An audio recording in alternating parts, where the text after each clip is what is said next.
So, this is the start of my first full day here. I arrived here yesterday around about 2 o'clock-ish, and we just sat and drank tea and cider and had a good chat, and I got a tour of the property as well.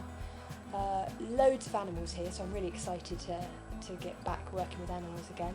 This morning I got up, came down here for 8, and then we just do the morning rounds, which is feeding and changing over the water, all the animals, and then after that we have breakfast and we have a bit of free time, and again we chatted. We had some really lovely homemade bread this morning. Oh, it was glorious. And she laid out all these different toppings for us. We had honey, organic peanut butter, jam, butter, marmalade, like every possible topping basically. I was like, I can't eat all that. And then it's cracking on with work, and there is a lot to be done, so yeah, it's going to be good. It's going to be hard work. It's very cold work, sometimes very wet work, but it's going to be good, so I'm excited. Sally was my first woof host.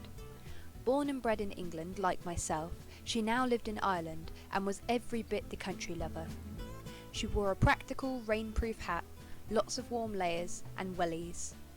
When we first met, I was instantly reminded of old episodes of Country Files. With her wicker basket full of organic veg, she could have easily just stepped out of a Beatrix Potter story. And this is Sally's kitchen. Sally's farm was the same blend of practicality and cosy comfort as the lady herself. The kitchen shelves were lined with homemade preserves, jams, herbs and spices.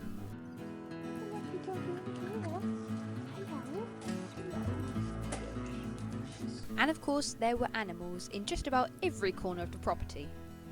I knew this going in, and I love animals, so the sheer amount of dogs, cats and other creatures vying for my attention really didn't faze me. I'm jealous. Don't get jealous. I was warned, however, to watch out for one particular rooster. Apparently in the throngs of passion, this amorous bird would attempt to create little baby chicks with your boots. But the many other dwellers of Sally's farm I was more than happy to hang around with. Sweet Pea, an enormous female mastiff, quickly became a favourite of mine. She had been named such by Sally due to her hiding in the sweet pea patch as a nervous puppy years ago. Sadly, I had very limited time with Sweet Pea, as due to her old age and diminishing health, she was due to be put down.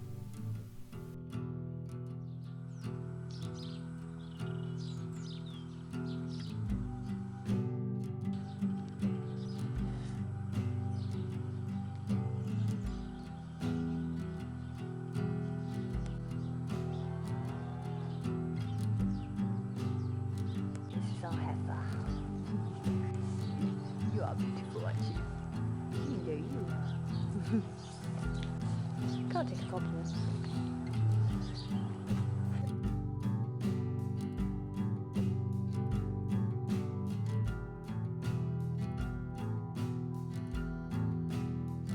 My first task saw me levelling the ground around the compost heap. Due to the heap being overfilled, the compost had begun to fall down the mound and fill the yard. This was a typical woof task, and one I was prepared to see to completion. I did, however, realise halfway through that this day was in fact Valentine's Day. So, romantic. After striving extra hard to complete my digging as fast as possible to make a good first impression, I was rewarded with an excellent lunch and more digging. Sadly, Sweet Pea had been put down, and we now had to dig a massive grave. Sally's son Sammy and his girlfriend came to help dig and console an understandably upset Sally. Grave digging was not something I'd anticipated when planning my woof experience, but as an animal lover, saying goodbye is an inevitable task that needs to be undertaken. We'd not foreseen the giant boulders lying a few feet underground every spot we attempted to dig in, though. After all that work, we said goodbye to Sammy and Liz and sat down to a well-earned home-cooked meal. Now, I'm not a particularly fussy eater, and I'll happily eat just about anything, although I really do hate sprouts. We proceeded to have sprouts just about every day I was there. Hello. Okay, so it is coming to the end of my first full day here, which is actually Valentine's Day. Although it was a bit of a sad day today because Sweet Pea, the lovely big mastiff, had to be put down today. She was just really old and her back legs had gone. She kept collapsing and couldn't get herself up, so it wasn't fair on her. And yeah, Sally just called the vet today. She said, I can't leave her like this, so I'm gonna have to put her out of her misery. And it was really sad.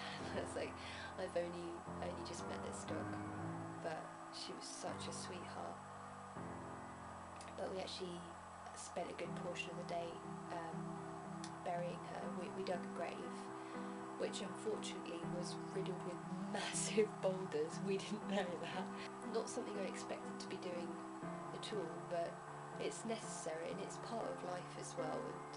And it's heartbreaking to lose a pet, but it's so rewarding as well that you've had them for all that time and they've improved your life just by being in it. It had been a hard day for Sally and I, both emotionally and physically. Mostly me physically from all the digging, and Sally emotionally for having to say goodbye to a beloved pet.